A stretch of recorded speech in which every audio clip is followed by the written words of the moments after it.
Hello, I'm Archibald Chesterfield III, and welcome to the ArchieLuxury channel. Well, it's the Paul Pluta channel. ArchieLuxury channel for in-depth interviews and topics. Paul Pluta for paid watch reviews. And today I'm doing a paid watch review. Hi Archie, I hope this email finds you well. I've been glued to the Paul Pluta and ArchieLuxury channel lately. Even going back and re-watching some of your old classics. A few of my favorites are your talks on watches and sexual auras. When I had my Calatrava, yes. And your recent video on keeping your woman satisfied in the bedroom. You have to provide services, fuckers, service.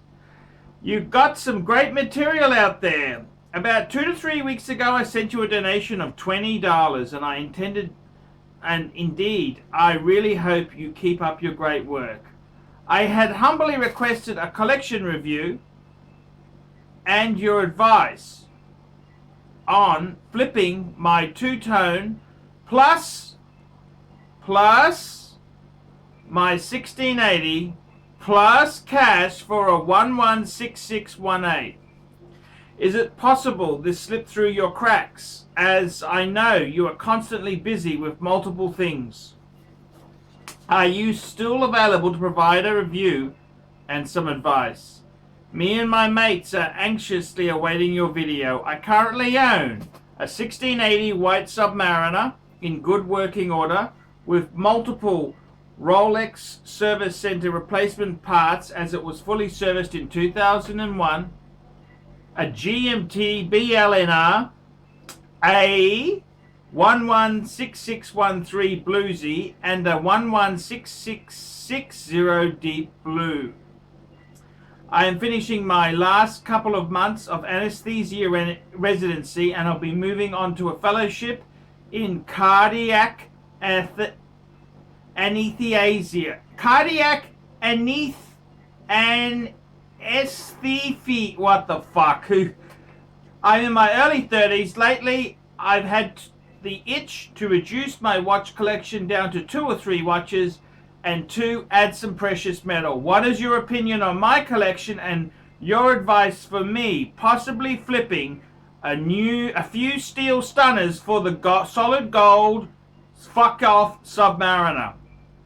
I'm thinking I'll keep the deep blue and flick the bluesy, the 1680, and the BLNR for a 116618.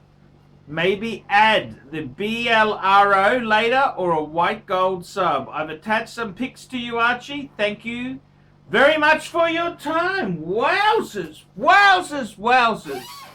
And let's have a look at this here. So this is a great question, great dilemma.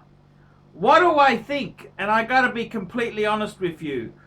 Whew, that is mean. Flipping a 1680, that's a great watch, and a two-tone bluesy,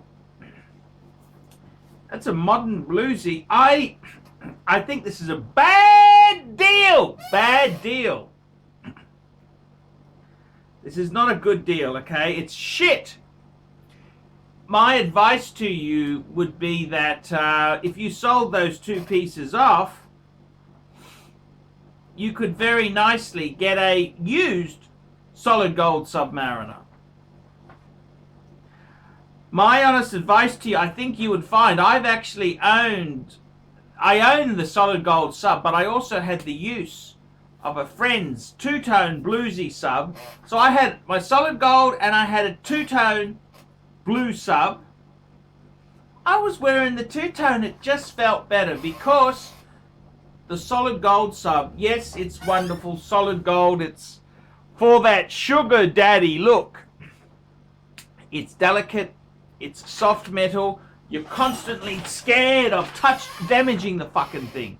So if I had a 1680 and a two-tone bluesy, no way in the world would I be, no. Bad move. My advice to you, if you really want a solid gold, I'd get a 16, like my solid gold, a 16618. That's the pre-ceramic solid gold. You get one of those US dollars, what, 14, 15,000 US dollars?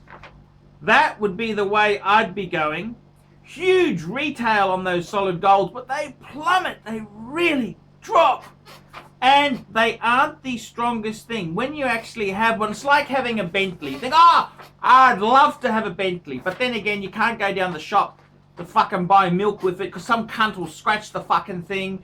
You can't use it every day, otherwise it gets damaged, and it's soft metal. It's soft metal. So I would say, please, nothing wrong with getting a solid gold subby. That's a great, I love mine, but you got to use it sparingly, okay? So it's all good to have these dreams, but in the reality, it's not as cool as that there. I would say to you,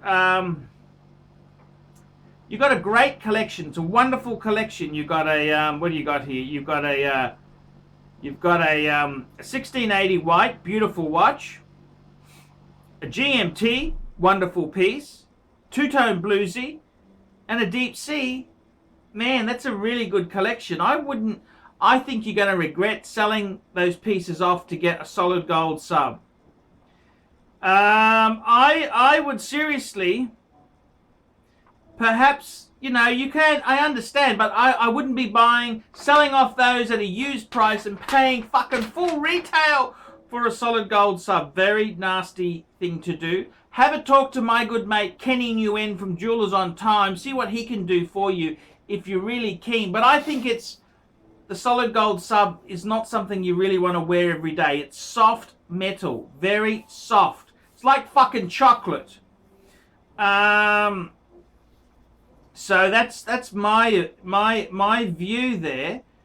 I really think you got a great collection. See, steel is such a strong thing. Steel is wonderful, and you know, you can just wear it, put it on surgical steel. It's great. It doesn't fuck anyone off. It's really cool. Start wearing a solid gold. I think it's a great thing. It's like everyone wants a Bentley, but you can't use the fucking thing to go down to the shop every, you know, it's not that sort of a car. Same with the gold sub. It's a special occasion thing. I wouldn't do it. I mean, it's easy. See, we all get bored. People get bored. They want to have exciting things happening. So they get hooked on these things. But no, I don't. I personally, my advice would be no, don't do it. If you're going to do something, keep the bluesy. You got a lovely collection there. I wouldn't be selling those things. That's a mistake. I would buy a pre-owned 16618. That's the pre-ceramic one.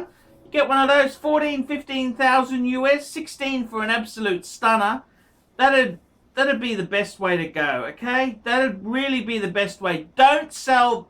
You got great pieces. You're going to regret it, okay? You will regret it, and that's not a good way to go. So there you go. ArchieLuxury has spoken. Great collection. I absolutely love it. Love this sort of collection. Tell me what you fuckers think of that. Nice one, Archie. Great vid. We specialize here in pre-owned Rolex watches. Rolex watch is a very special timepiece, and we always do the servicing exactly as factory specifications. We buy a pre-owned piece and we put it into brand new condition. We have Rolex certified technicians working on that. We completely disassemble the piece. We adjust and polish and change every single part of the watch. You have to have certified watchmakers that know what they're doing. If you have an expensive car, you're just not going to bring it to any mechanic that doesn't know what they're doing. You spend $5,000, it's like if you put money in the safe deposit box. And 1 or 2 years from now, you will keep having your $5,000. We have to spend a lot of money to get all this equipment together, but makes me feel I'm doing what I'm supposed to do. It's not a question of money, it's my passion. Jewelers on Time, simply the best.